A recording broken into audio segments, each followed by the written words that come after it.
So hello friends, this is Rohit and welcome back to my channel Hair Transplant with Rohit in Pune. So guys, आज का जो topic है वो है hair transplant के बाद जो मेडिकेशंस आपको डॉक्टर प्रिस्क्राइब करते हैं और जैसे वो आपको मेडिकेशंस लेनी होती है, तो आपको लगता होगा कि ये जो मेडिकेशंस है वो कितने ड्यूरेशन तक लेनी होगी, या फिर जब आप ये मेडिकेशंस को बंद कर दोगे तो क्या उसका इम्पैक्ट होगा आपके बालों पर। उसी के लिए टॉपिक है, बिकॉज मैं जानता हूँ ऐसे बहुत सारे लोगों को सवाल होते हैं कि अगर आपको टैबलेट्स जो दी गई है, धीरे धीरे अगर आपने टैबलेट छोड़ दी तो क्या होगा। तो गाइज़ मैं आपको मेरा एक्सपीरियंस बताता हूँ। क्या हुआ था कि मेरा ट्रांसप्लांट के जर्नी के बाद में मुझे एक बायोटीन की टैबलेट दी थी और मुझे मिनीऑक्सिडिल का जेल दिया था। तो मैं हर रोज़ रात को सोते टाइम हल्का सा स्काल्प पे उस मिनीऑक्सिडिल से मसाज करता था। ट्रांसप्लांटेड हेयर को प्रॉपर स्काल्प तक फिंगर टिप से जेंटल मसाज करता था, और रात को सोते टाइम मैं डिनर के बाद में एक बायोटीन का टैबलेट लेता था जो विटामिन B7 होता है, जो कि आपके हेयर्स और नेल के ग्रोथ के लिए बहुत इंपॉर्टेंट होता है। अब कई बार होता ही है गाइस कि जो हमारा फूड होता है, अगर हमारा फूड या उसमें से न्यूट्रिएंट्स जो बायोटीन B7 है वो अगर हमें नहीं मिलता है तो हमें उसकी डिफिशिएंसी होती है। तो एक ट्रांसप्लांट के बाद ये बहुत इम्पॉर्टेंट है कि उस चीज़ का आप ध्यान रखो कि जो आपके बालों के लिए जो विटामिन B7 होता है बायोटीन, वो प्रॉपर उसे दिया जाए। इसीलिए आपको B7 की टैबलेट दी जाती है। तो मैंने जो क्या किया है वो टैबलेट मैं ले रहा हूँ, लाइक मेरा ट्रांसप्लांट होने के बाद में वो टैबलेट मैंने काफ़ी टाइम कंटिन्यू की है, लाइक 3-4 महीने मैंने लिया है।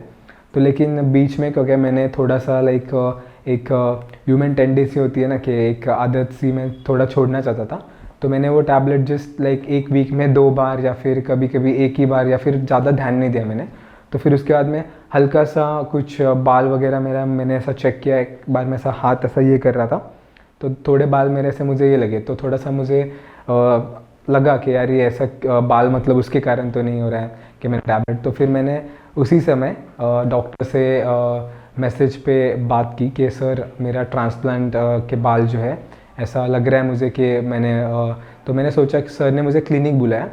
तो फिर मैं क्लिनिक विज़िट करने के बाद उन्होंने प्रॉपर वापस एक बार चेक किया, तो उन्होंने बताया कि जो टैबलेट है उन्होंने उसमें थोड़ा सा चेंजेस किया और उन्होंने मुझे PRP रेकमेंड की, जिसके थ्रू डायरेक्टली जो मेरा प्लाज्मा है उसमें बायोटीन इंजेक्ट करके डायरेक्टली मेरे स्काल्प में वो बायोटीन के ज़रिए न्यूट्रिएंट्स को प्रॉपर फुलफ़िल किया जाए, जिसकी डिफिशिएंसी होती है मोस्टली।